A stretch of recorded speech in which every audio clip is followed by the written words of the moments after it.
Soy el doctor David Ominovich, yo soy médico graduado en la Universidad de Guayaquil en el año 2011.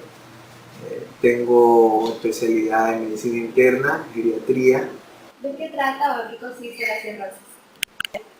Bueno, la cirrosis es una patología de tipo crónica, degenerativa a nivel hepático, en la cual se caracteriza por una destrucción de los hepatocitos o las células hepáticas por diversos agentes que generalmente se los asociaba anteriormente al consumo de alcohol o de ciertas sustancias, y que ahora ha cobrado bastante interés porque ya no solamente se limita a eso, sino que hay otras características, ¿no? Existen otros factores que desencadenan la cirrosis, aparte del consumo excesivo del alcohol. ¿Cuáles son? Bueno, como la cirrosis es un daño a nivel del hepatocito, de la célula del hígado, que se fibrosa, se destruye y ya no cumple su función, no solamente el alcohol va a hacerlo. Hay ciertas sustancias químicas que al estar en contacto de manera constante, por ejemplo plaguicidas, sustancias que se utilizan para fumigación, personas que trabajan en empresas donde hay sustancias que al estar en contacto con la piel de la persona se absorben, que pueden ser sustancias de tipo como venenos, pueden destruir el hígado, pero hay algo que está tomando bastante auge actualmente de manera incidental y que se le está encontrando cada vez en mayor proporción, que es la cirrosis facticia, que es por la alimentación. Los trastornos alimentarios son causa alta en nuestro medio, aquí en nuestro país, de cirrosis sobre todo en mujeres, ¿ya? Que pueden ir asociadas a una alteración del metabolismo que puede derivar de un síndrome metabólico, o sea, un desbalance a nivel de la ingestión de carbohidratos, ¿no? Del abuso de las grasas, la famosa esteatosis hepática o hígado graso, y condiciones como la diabetes, que no ha estado controlada adecuadamente y que puede influir negativamente en destruir el hígado. ¿Qué tan común cree usted que es la cirrosis en nuestra población? Bueno, la cirrosis es una patología que cada vez se vuelve mucho más importante porque está apareciendo mayormente en los pacientes, ¿no? Quizá antes se la veía más asociada hacia el alcohol, pero ahora con los trastornos alimentarios que tenemos es algo de diario. Yo aquí antes veía un paciente cada 3 meses, ¿no? Actualmente, ahorita tengo en tratamiento 4 pacientes con cirrosis. Entonces imagínense, ¿no? Eso es una estadística insignificante porque son pacientes míos, pero a nivel nacional, ¿cuántos más que están subdiagnosticados o que no están acudiendo a un hospital y de los que no se puede tener una idea de un análisis estadístico, ¿no? Cada vez, mientras más trastornos alimentarios haya, más pacientes cirróticos va a haber. Generalmente en los pacientes que tienen cirrosis y están en estadios tempranos no suelen presentar síntomas, pero conforme avanza la enfermedad ya presentan signos y síntomas. ¿Nos podría hablar de esto? Bueno, los pacientes que tienen problemas de tipo hepático y cirrosis pueden producirse muchos síntomas o signos que alarmen al paciente y al médico, ¿no?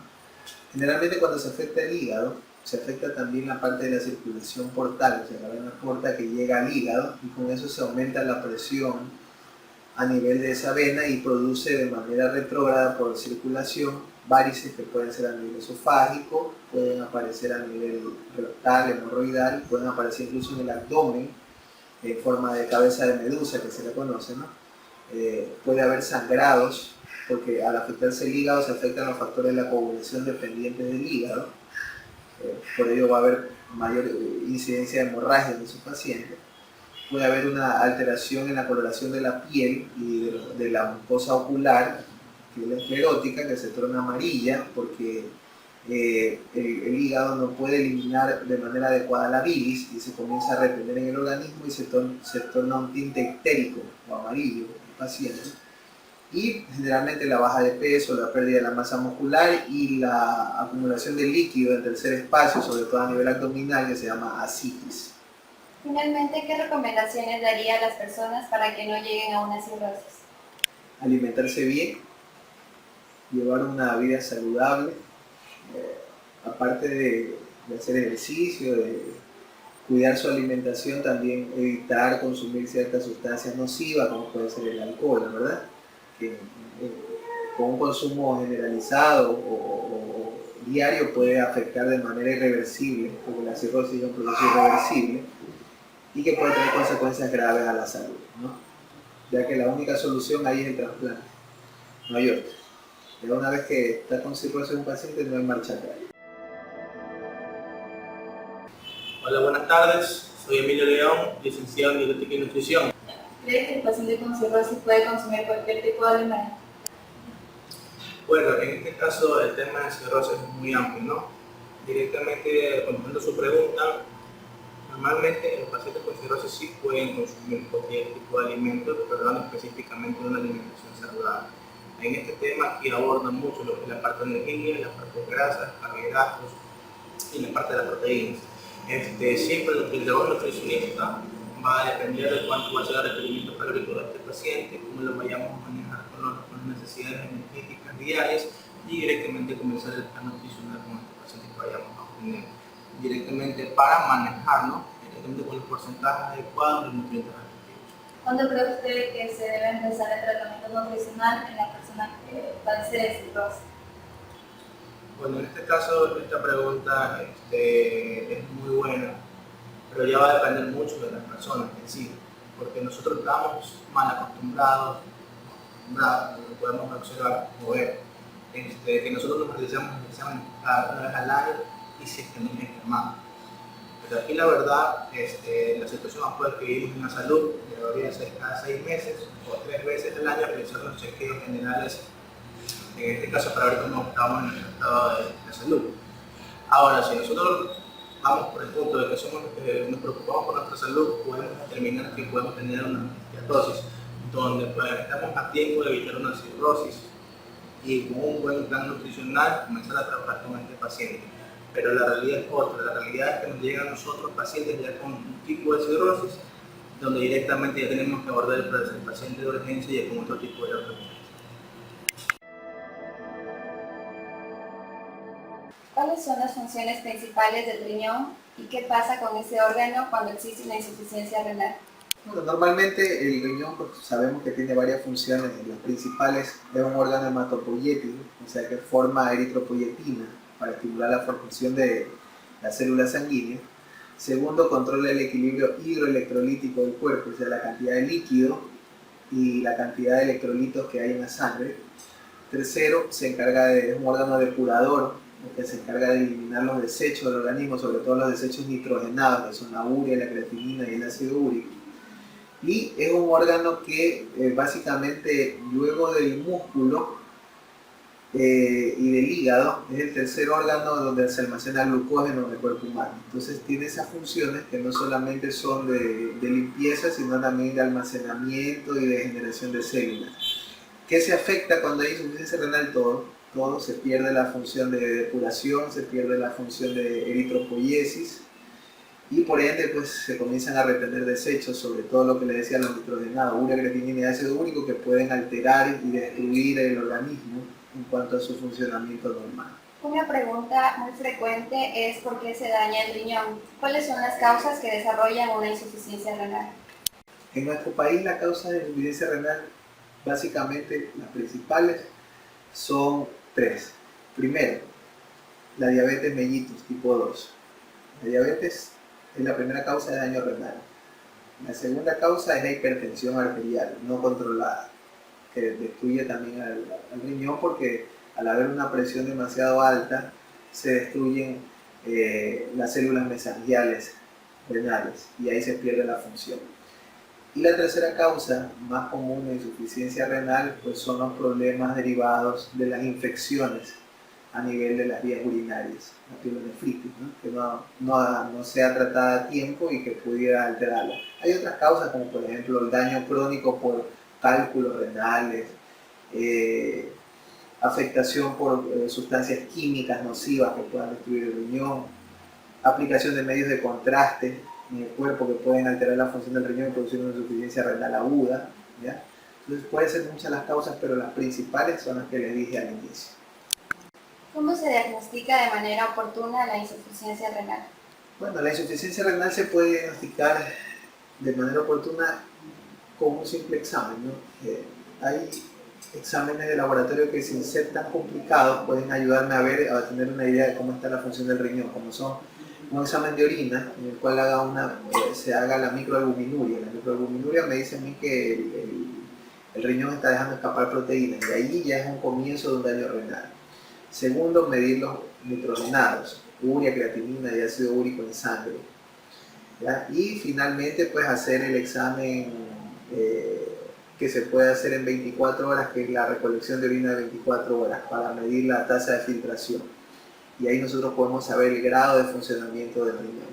Que normalmente hay situaciones como la edad avanzada en la cual normalmente disminuye la función renal, existe, pero en pacientes jóvenes generalmente, pacientes que son hipertensos o diabéticos, hacer una microalbuminuria resulta de manera obligatoria para poder darnos cuenta en periodos iniciales del daño renal.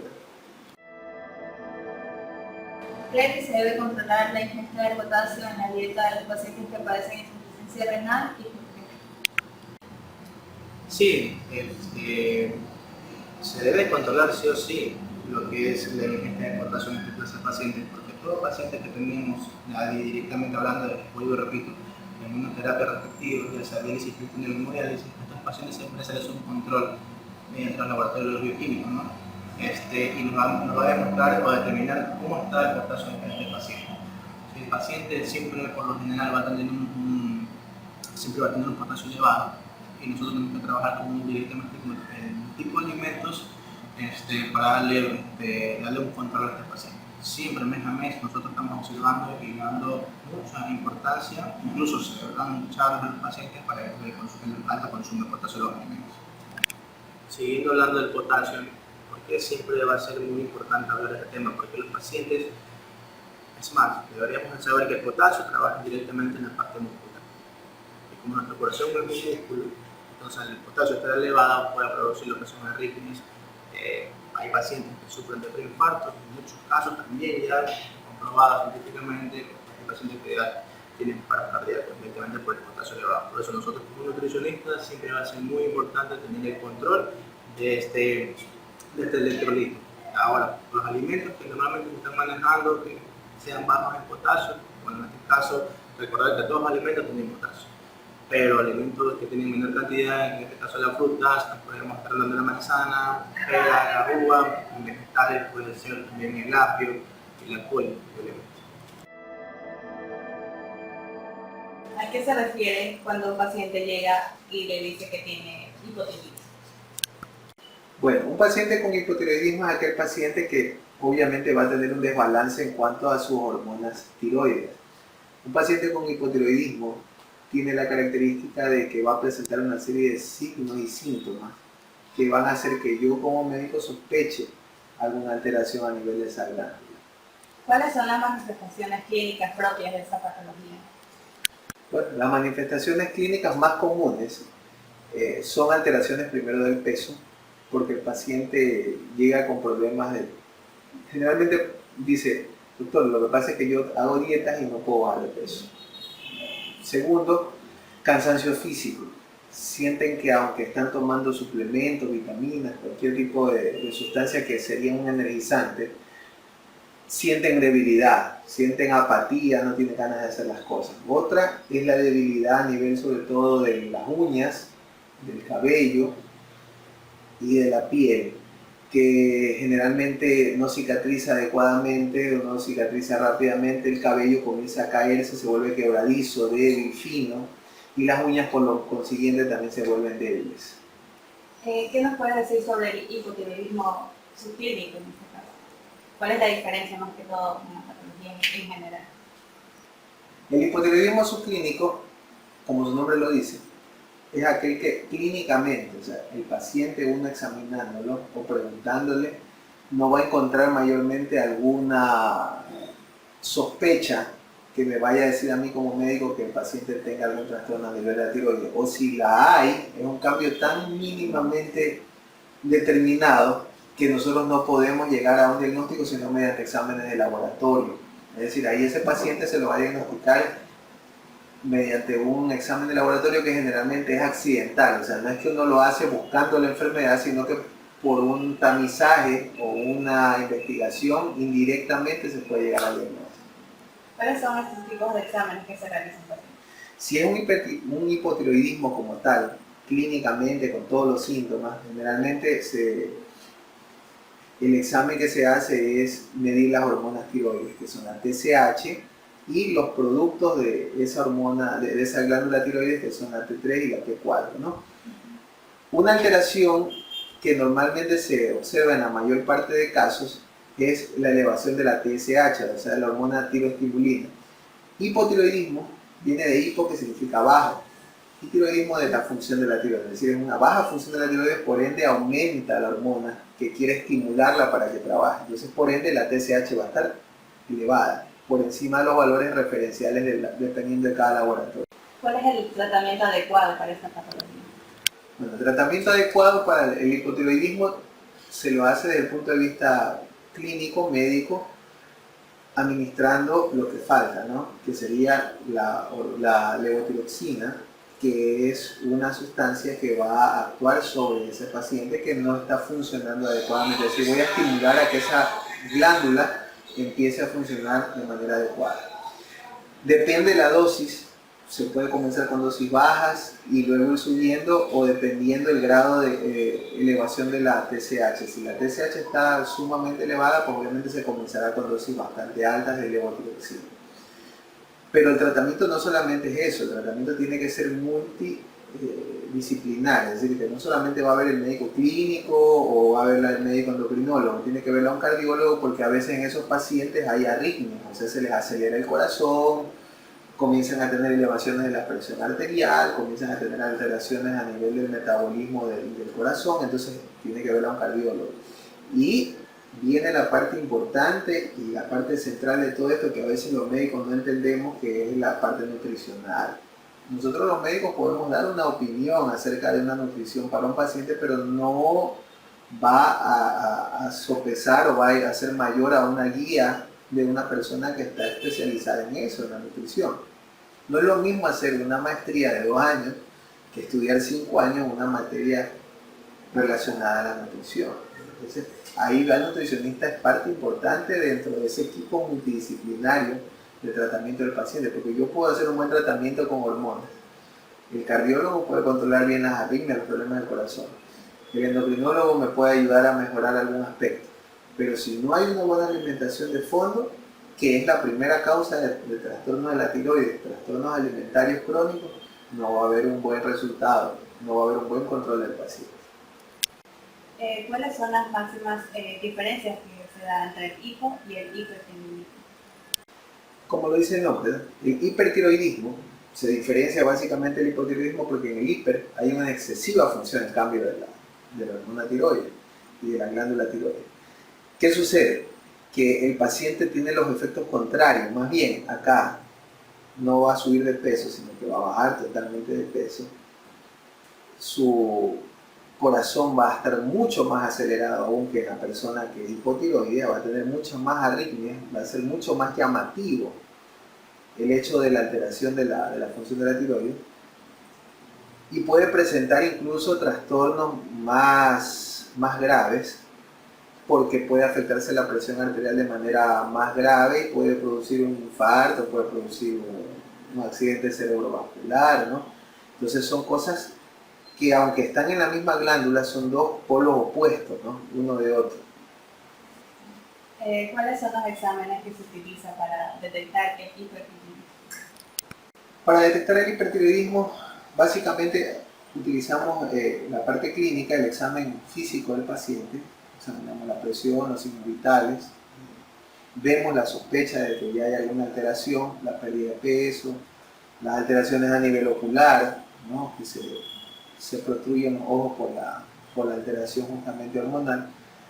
Y el examen de laboratorio como tal, pues se mide igual la TSH, la T3 y la T4, sino que acá está baja, muy baja, por debajo de los valores normales, la TSH, y la T3 y la T4 en cambio están elevadas, están altas, porque el problema es que la glándula está funcionando mucho, entonces no está produciendo excesivamente mucha T3 y T4 que lo que están haciendo es acelerar mi metabolismo y que yo mismo me esté consumiendo mi energía. Y el tratamiento pues obviamente es multidisciplinar a sí mismo, porque a ese paciente en cambio ya no lo tengo que regular su peso para que baje, sino más bien tengo que hacer que gane masa muscular, que recupere peso, porque ha estado en un proceso metabólico que le ha estado alterando toda su función en el cuerpo. Y la medicina que normalmente se utiliza pues es medicina que va a buscar ¿qué cosa? Disminuir la capacidad que tiene la glándula de trabajar de manera excesiva. O sea, va a ser como un regulador de la función de la tiroides. Bueno, con respecto al hipotiroidismo, ¿qué alimentos usted recomendaría para los pacientes con hipotiroidismo a causa de déficit de yodo? Bueno, en este caso el hipotiroidismo, vamos a hablar directamente de alimentos que contengan yodo. ¿Okay? Alimentos que contengan yodo, y netamente hablando de alimentos podemos obtener los hay sal yodadas en el medio, los mariscos, porque justamente las algas marinas contienen yodo y obviamente los animales marinos van a consumir este alimento y por ende van a obtener el yodo y así llegaría a nuestro cuerpo. Y la alcachofa también tendría un poco de yodo y podemos manejarnos así como un tratamiento nutricional directamente con el paciente. Con respecto al hipertiroidismo, en este tipo de pacientes que presentan malnutrición, ¿cómo llevaría a cabo el tratamiento nutricional para el beneficio de los niños?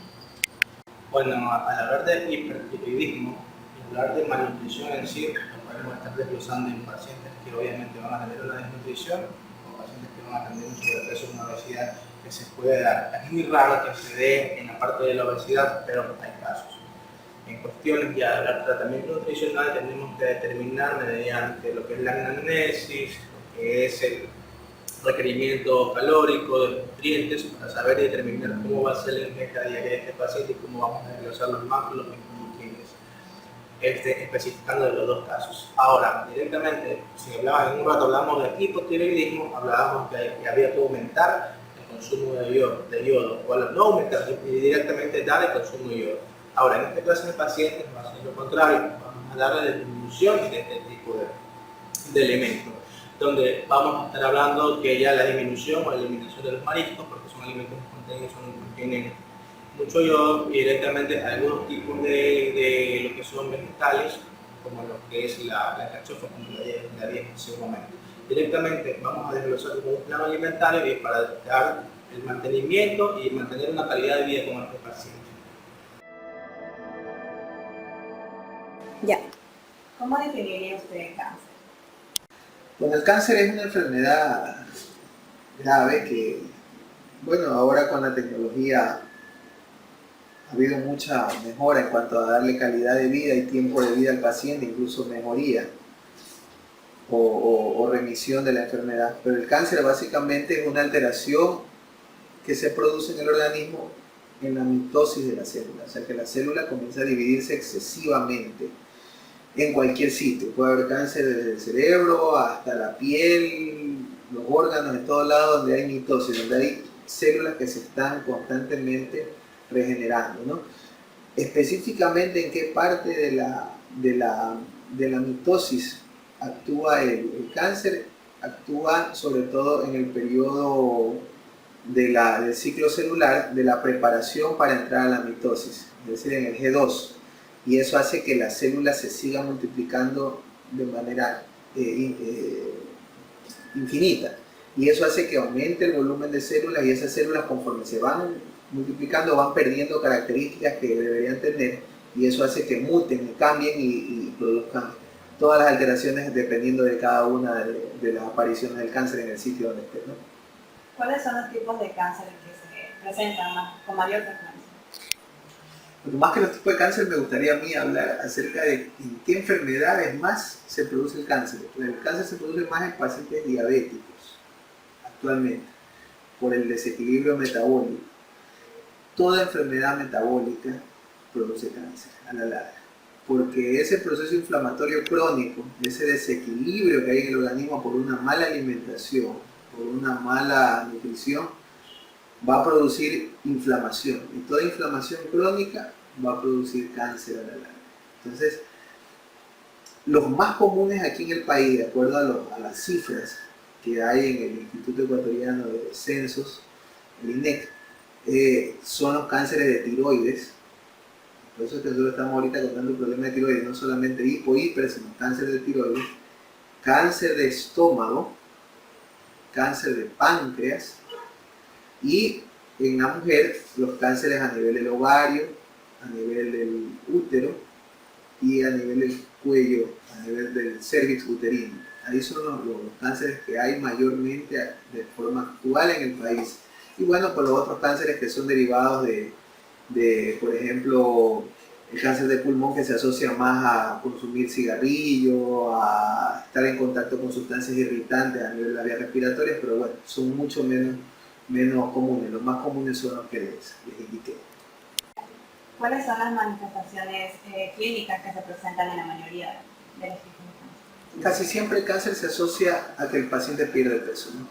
Siempre un paciente con cáncer es un paciente que tiene requerimientos nutricionales especiales, es un paciente aparte. Nosotros podemos aprender de muchas enfermedades, pero el cáncer es una enfermedad que tiene requerimientos nutricionales muy diferentes al de cualquier otro paciente, porque hay sustancias que pueden estimular el crecimiento celular y en lugar de ayudar a que se controle ese cáncer lo pueden empeorar, ¿verdad? Hay ciertos alimentos que se deben prohibir durante esa etapa, como por ejemplo el abuso de los azúcares, ¿no? Porque el azúcar hace que se aumente la mitosis y aumente la multiplicación celular. Entonces, el cáncer de por sí tiene requerimientos especiales que para las personas especializadas en la parte nutricional a veces resulta algo un poco más complejo, ¿no?, de abordarlo. Peor para nosotros los médicos, que vemos la parte simplemente clínica, ¿no?, del paciente y lo ayudamos en tener una mejor calidad de vida. Pero básicamente las necesidades del paciente del cáncer son muy individualizadas para cada uno. Depende de qué tipo de cáncer específicamente sea para poder realizar el abordaje terapéutico, ¿no? ¿Cuál es el método de diagnóstico para detectar cáncer? Bueno, los métodos diagnósticos generalmente hay de distintos tipos, ¿no? Pero siempre debe haber una sospecha. Generalmente cuando hablamos de cáncer hablamos de la parte genética muchas veces. Entonces todo aquel paciente que tenga antecedentes familiares directos o hasta máximo de tercer grado tiene que hacerse un examen en cuanto a prevenir la aparición del cáncer, ¿no? En eso se utilizan los marcadores químicos de cáncer. Son los marcadores predictores que podrían estar elevados en el caso de una condición.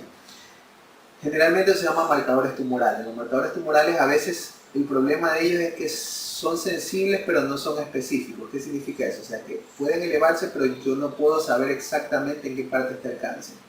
La única manera segura de yo poder conocer si yo tengo una predisposición a cáncer o en qué parte específicamente se está desarrollando un cáncer que está recién iniciando es mediante un estudio genético, que lamentablemente en nuestro medio no hay disponible por dos cosas, porque es una prueba muy difícil de realizar a nivel de laboratorio y segundo por los costos, ¿no?, que actualmente aún en nuestro medio son bastante altos y que más se lo utiliza para las pruebas de paternidad más que para determinar enfermedades. Entonces, en realidad el único examen que sería más específicamente para detectar a tiempo sería un screening o un examen a nivel genético.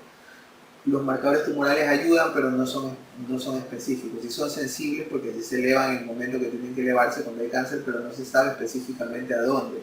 Ahora, hay cánceres que se pueden detectar a tiempo, sobre todo en la mujer, ¿no?, mediante el Papa Nicolau, los controles a nivel ginecológico, con ecografías, métodos de imagen, radiografías, tomografías que pueden ayudar a detectar en estadios tempranos. Pero aún no hay exactamente como que un método que sea 100% fiable. ¿Cuáles son los tratamientos disponibles para tratar el cáncer? Bueno, normalmente ahora hay muchos tratamientos para el cáncer, ¿no?, individualizados para cada paciente. Generalmente hay dos opciones que pueden utilizarse independientemente o juntas. Quimioterapia, mediante acción de sustancias químicas que van a actuar destruyendo las células tumorales, que puede hacerse por vía oral, o sea, tomando tabletas, o mediante vía endovenosa, o sea, aplicando los sueros con las sustancias químicas. y la otra que es la radioterapia, que es el tratamiento de un cáncer para disminuir el tamaño del tumor o destruir el tumor mediante radiación, que obviamente ambas tienen sus efectos colaterales que pueden ser bastante agresivos, pero que en caso de que hay un paciente con cáncer, pues puede ser la única solución entre la vida y la muerte para ese paciente, ¿no?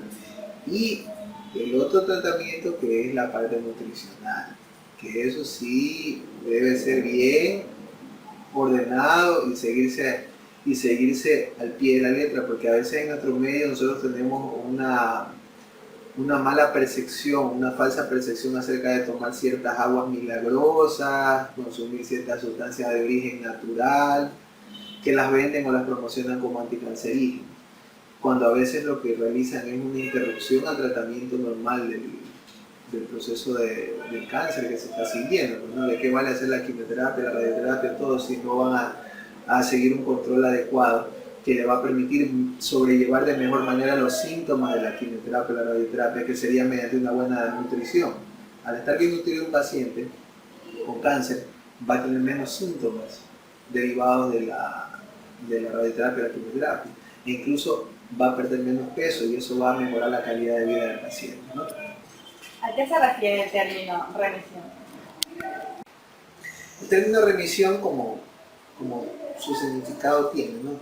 Es cuando el cáncer ya se encuentra tratado y curado, ¿no? Entonces el paciente lo que hace es, en el periodo de remisión, se hacen los controles, ¿ya? Y en ciertos cánceres, habiendo remitido, igual se sigue dando quimioterapia por vía oral durante un tiempo. ¿Cómo se considera una remisión? Se considera cuando el paciente clínicamente en su estado está mejor y a la vez sus marcadores tumorales han reducido el valor a límites negativos. Y las consultas, los controles los harán los médicos especialistas, los oncólogos, de acuerdo a lo que se establezca. Generalmente el tiempo de seguimiento de un paciente en remisión, en control constante, es 5 años. Y luego de ello, pues serán los chequeos esporádicos para poder prevenir de que no vaya a reaparecer el cáncer. Sabiendo que el cáncer es una enfermedad catabólica, ¿qué alimentos recomendaría para que el cuerpo los aproveche más? Bien, en este caso, hablando de cáncer en el tratamiento nutricional, vamos directamente que es un paciente que igualmente se lo vamos a manejar con lo que es efectivamente la anamnesis, los requerimientos diarios de nutrientes del paciente, donde vamos a dar un alto consumo proteico al paciente para evitar una desnutrición proteica misma, de la misma patología, diferentemente de donde vaya a ser diagnosticada. El tratamiento de nutrición aquí va a ser muy importante, ya que vuelvo y repito, con la parte proteica, el consumo diario, el requerimiento que vaya a necesitar, en este caso incluso de la energía misma, podemos aprovechar todo lo que son los nutrientes, los macronutrientes y nutrientes en esta clase de pacientes. Sabiendo que uno de los síntomas del cáncer es la pérdida de apetito, ¿qué técnica usaría usted como nutricionista para que el paciente acceda a comer? Bien, al hablar de técnicas, ¿no? Es bastante complicado. Nosotros como nutricionistas directamente podemos decir todo lo que podemos plantear al paciente, pero más pasa por un tema psicológico. Tenemos que trabajar con el equipo multidisciplinario para llevar a cabo plan de mejora con el paciente. Ahora, técnicas, siempre vamos a hablar, siempre uno como nutricionista debemos tener que brindar a este tipo de pacientes, buscar sus mejores platos, sus mejores alimentos. Y de acuerdo a las respuestas que nos da el paciente, nosotros tratar de ya acomodarle las 3 comidas principales de las 2 colaciones de una manera más factible de parte alimentaria, ver atractiva su alimentación, los alimentos que les gusten, modificarlos a una manera que ellos puedan acceder. Normalmente estas clases de pacientes necesitan suplementación y la suplementación vamos a tener que ayudarnos con una clase de jugos que ellos puedan consumir, les vaya a gustar. Si son niños, imagínense cómo vamos a manejar la clase de niños, buscar gelatinas, buscar flan y ayudarlo con suplementos para que sea accesible a esta clase de pacientes. Vuelvo y repito, es bien difícil manejarnos, pero no es imposible. Hola, mi nombre es Mónica Torres, tengo 49 años y padezco de hipotiroidismo. Me di cuenta que tenía esta enfermedad a los 19 años. No tenía síntomas, simplemente comencé a ver en el lado derecho de mi cuello un bocio, como se le dice, ¿no? Y eso pues me preocupó y lo que hizo que fuera al hospital. Después de ir al médico, él me chequeó primero y me dijo que podía padecer de hipotiroidismo. No antes sin hacer una serie de exámenes y todo para concretar que era esa enfermedad. Dejé de ir al médico por razones económicas, se podría decir. No visité al doctor hasta después de 2 años que me casé. Mi esposo entonces, él se preocupó también y fue él quien reanudó de nuevo el tratamiento, bueno, empezar el tratamiento, por así decirlo. Y entonces sí, millón de exámenes y todas esas cosas, y definitivamente me diagnosticaron hipotiroidismo. La única opción o tratamiento en ese entonces era la operación, que pues el médico que no me preocupe, que no era riesgoso, etcétera, y así fue. Después de la operación, lo único que el doctor me supo decir es que tenía que tomar una bendita pastilla de por vida, o sea, por el resto de mi vida, que hasta ahora las consumo, las tomo, que son las levotiroxina. Nunca me informé como debería de esta enfermedad, creo que hasta ahora no lo he hecho. Pero lo poco que sé es por lo que me ha hecho el médico, por ahí, internet y esas cosas, bueno, en fin. Me hicieron la biopsia de la primera operación, gracias a Dios salió negativo para cáncer, porque también eso dice que puede darte cáncer de tiroides, bueno, no dicen, pues no, pero gracias a Dios hasta ahora creo no padecer, estoy segura de eso.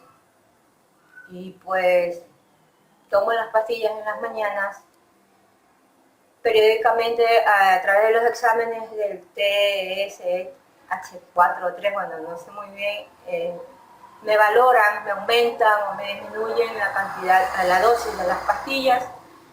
Hasta ahora me ha aumentado porque no ha habido un balance entre las dos, que debe de haber, pues no. Y bueno, en eso la mantengo. Bueno, entonces el doctor hasta ahora, bueno, varios médicos que ya me han visto, no me han prohibido absolutamente nada, ninguno. No me han mandado una dieta rigurosa, por así decirlo, que lleve una vida normal, obvio sin excesos. Los excesos son malos, ya sabemos eso. Y nada, pues así he estado durante estos 30 años aproximadamente que llevo padeciendo esta enfermedad. Sí he tenido varias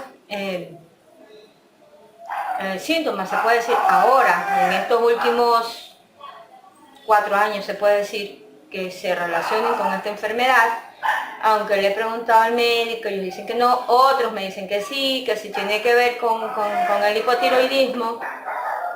Y bueno, como es el adormecimiento y dolor en las manos, ataques de ansiedad que me dan, cambios de humor, depresión, me distraigo mucho, cosas que a veces por segundos olvido, no recuerdo, que en estos últimos años sí me está afectando, tanto en mi casa como en mi trabajo.